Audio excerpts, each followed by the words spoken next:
Hi, I'm Jean-Eric Heno here with Jake Morrison, who was the VFX Supervisor on Ant-Man. So, what did you do in the film exactly? You did pretty much everything. You did Well, we're on for a long time. It's been a nearly 2-year run of picture, and as the overall production visual effects supervisor, you get to be there from the very beginning. So you're there from the script, you get to see the storyboards come to life, we get to work through the previs, you do pre-production all the way to the shoot, and then of course we do the post-production. So you do get a great overview on the whole place. It's a really interesting job, and this one's been especially challenging. Were there any red flags when you started the production? Something that just scared the shit out of you when you began that?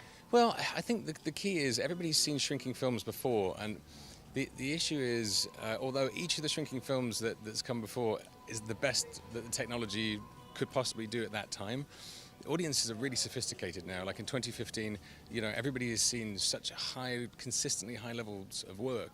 So they know if you show them something that isn't completely photoreal, in a heartbeat they'll know that it's a fake. So the first thing we needed to do is make sure all the macro environments he goes to, you need to absolutely believe that they're completely real. So photoreal needs photos, so we said we had to start with photos, so we had to build real sets and shoot all those. And then at no point in the game can you ever think that Ant-Man or Yellow Jacket, the characters in there, are not people in suits. So even if they're absolutely tiny, half an inch tall, and they're running around and fighting each other and throwing lines at each other, you still have to believe that that's Paul Rudd in the suit. So those two things actually, if either one of them had failed, it could have been fairly bad.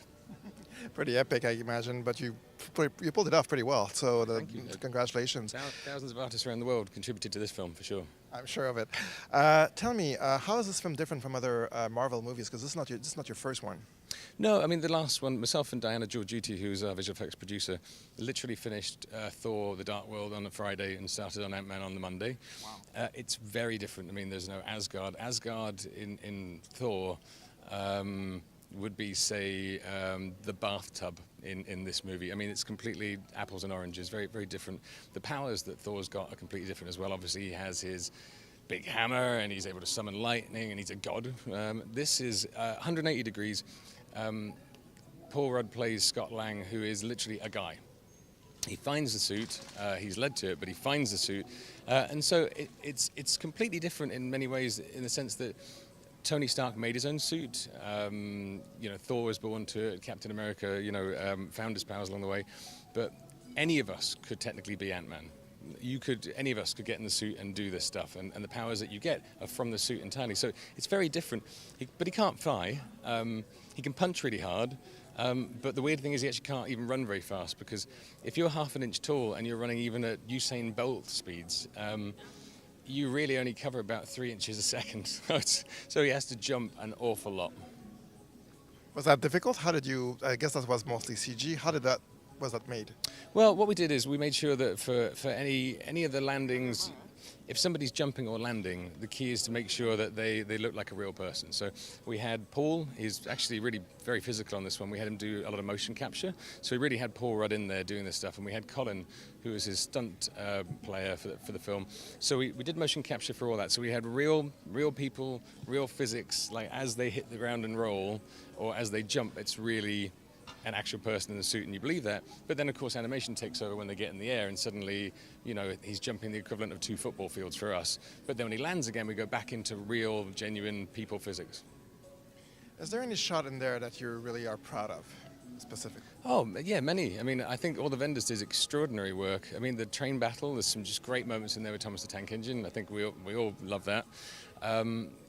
All the way to the other end of the scale, we open the film in an incredibly complicated sequence where we have 4 actors in one scene, and only one of them is in the right time space.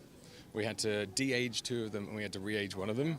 So that's the opening scene of the film, and if you don't get that, it's Michael Douglas we're talking about, so if you didn't get that completely right, and Peyton, our director, expressed that to me a number of times, if that wasn't completely convincing to the audience, you've lost them in the first scene. So I mean, the weight on the shoulders of VFX departments was actually fairly immense on this one. So from the bookends of the movie, we're proud throughout. We think the vendors did incredible work, and there's not a bad shot in there. Let me ask you, when you deliver a project like this, how do you feel? Like nervous, sleepless nights, you wonder how people are going to react? What's the feeling once the film is delivered? Oh, it's immense relief. I mean, it's as my mother is fond of saying, because we spent 2 years on it. It takes longer to make one of these films than it does to make an elephant.